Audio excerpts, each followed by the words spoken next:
മാരാരിയുടെ മണ്ണിനെ അമ്പാടിയാക്കി അഷ്ടമിരോഹിണി ഉത്സവം. വർണ്ണശബളമായ ശോഭായാത്രയോടെ മാരാരിക്കുളം മഹാദേവ ക്ഷേത്രത്തിൽ അഷ്ടമിരോഹിണി ഉത്സവം നടന്നു.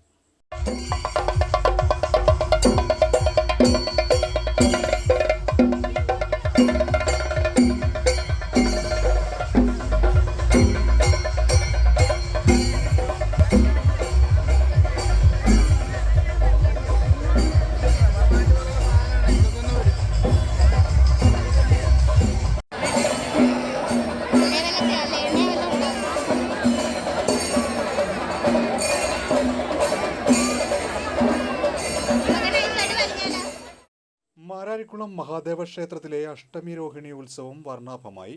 ശോഭായാത്രയുടെ വരവ് മാരാരിയുടെ മണ്ണിനെ അമ്പാടിയാക്കി. സന്താന ഗോപാല പൂജ, കളഭാഭിഷേകം, ഉണ്ണിയൂട്ട് എന്നീ പരിപാടികൾ നടന്നു. വൈകിട്ട് നടന്ന ശോഭായാത്രയിൽ നൂറുകണക്കിന് ആളുകൾ പങ്കെടുത്തു. രാധാകൃഷ്ണ നൃത്തവും ഉറിയടിയും ഭക്തരുടെ മനം കവർന്നു. അഷ്ടമി രോഹിണിയോടനുബന്ധിച്ച് ക്ഷേത്രത്തിലേക്ക് വിവിധ കേന്ദ്രങ്ങളിൽ നിന്നാണ് ശോഭായാത്രകൾ എത്തിയത്.